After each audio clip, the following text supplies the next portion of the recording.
You are going on record.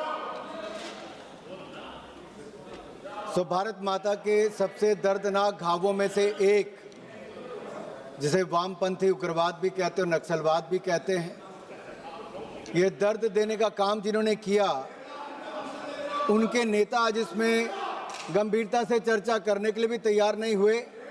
लेकिन हमारे नेता इतने गंभीर थे, जिन्होंने संकल्प लिया था कि 31 मार्च 2026 से पहले नक्सलवाद को भारत की जड़ से खत्म कर देंगे, जड़ से नक्सलवाद को खत्म कर देंगे, उसको करके दिया। और ये दिखाता है कि 31 मार्च कल है, लेकिन उससे पहले अपना रिपोर्ट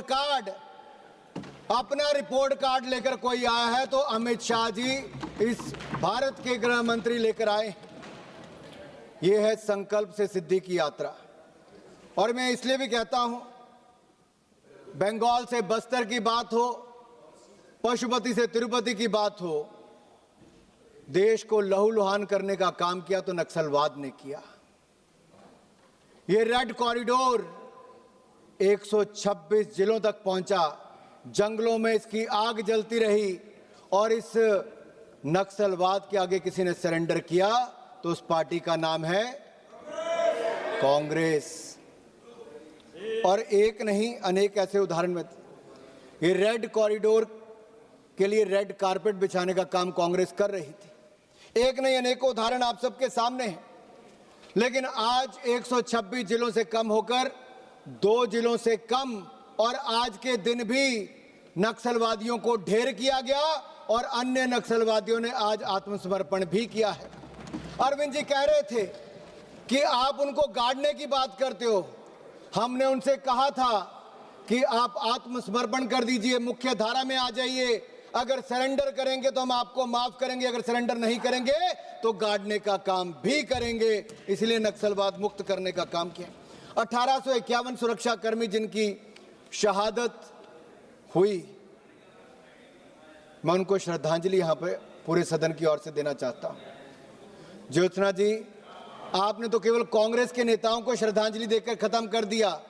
मैं किसी भी दल के नेता हो या आम नागरिक हो, 7000 नागरिकों की जान गई। और यहां तक कि छत्तीसगढ़ में जब कांग्रेस के नेता भी नक्सलवादी हमले में मारे गए, उसके बाद भी भूपेश बघेल जी गंभीर नहीं हुए, केंद्र सरकार का सहयोग करने का काम नहीं किया, नहीं तो नक्सलवाद को हम बहुत पहले खत्म कर दिए होते। और मैं इसलिए कहना चाहता हूं,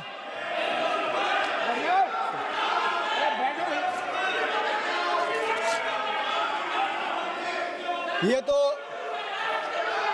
1967 में इंदिरा गांधी जी की सरकार बनी और नक्सलवाद का जन्म हुआ।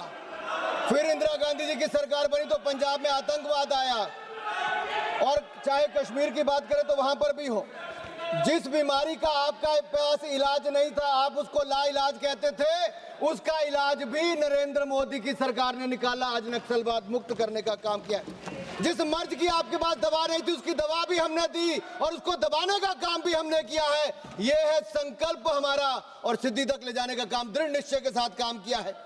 आपका नेतृत्व कमजोर था, आप सरेंडर करने का काम करते थे।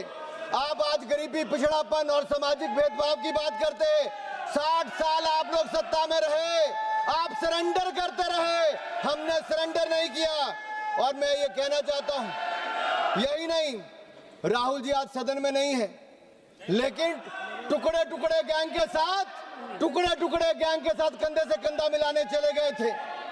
जो नक्सलवादी हमले में हमारे सैनिक शहीद हुए दांतेवाड़ा में, उसके बाद और अफजल गुरु को फांसी देने की जब सजा हुई, उसके बाद राहुल गांधी जी कहां थे?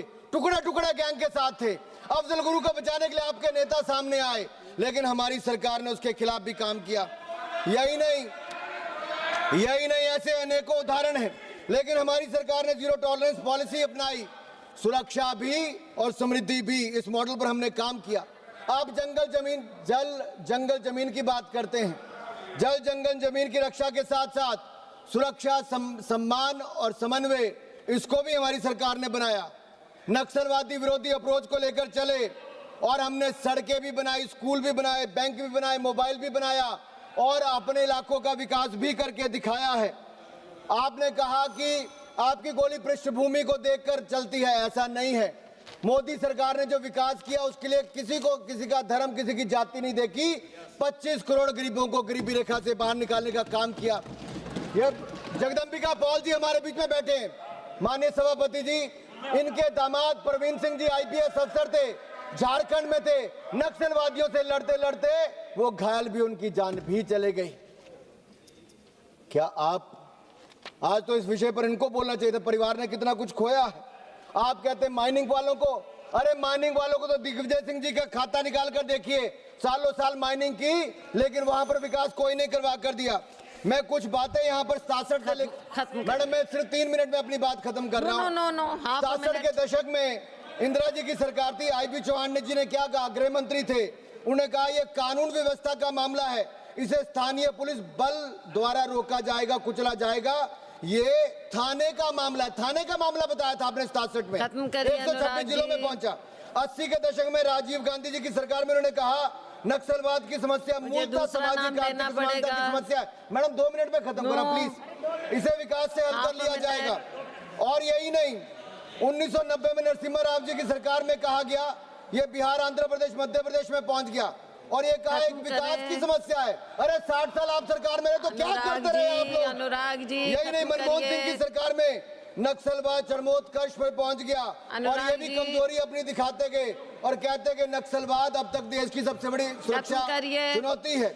मैं कहना चाहता हूं, दिग्विजय सिंह जी ने जो आपके ही गृह मंत्री के बारे में कहा, जब दांतेवाड़ा का अटैक, उन्होंने कहा ऑपरेशन ग्रीन हंट की रणनीति पर पुनर्विचार करना चाहिए। माओवाद समस्या केवल सैन्य समस्या से हल नहीं होगी। पी चिदम्बरम इंटेलेक्चुअल एरोगेंस से ग्रस्त है। गंभीर विषय पर बोलने के लिए खड़ा हुआ हूँ। महोदया जी, सबसे पहले मैं स्पष्ट कर दूं, देश की संप्रभुता पर कोई समझौता नहीं हो सकता। आई एम सो सॉरी, अब बोलिए ना। देश की संप्रभुता पर कोई समझौता नहीं हो सकता। सशस्त्र हिंसा किसी भी परिस्थिति में स्वीकार्य नहीं हो सकती। नक्सलवाद देश की एकता और लोकतांत्रिक व्यवस्था के लिए सीधी चुनौती है और इसकी रोकथाम हर हाल में आवश्यक है। लेकिन महोदया जी, नक्सलवाद की रोकथाम केवल कानूनी व्यवस्था का विषय नहीं बल्कि राष्ट्रवाद की मूल भावना से जुड़ा कर्तव्य है। जब देश के किसी हिस्से में भय, असमानता और शासन से दूरी पैदा होती है तो वो क्षेत्र मुख्य धारा से कटने लगता है।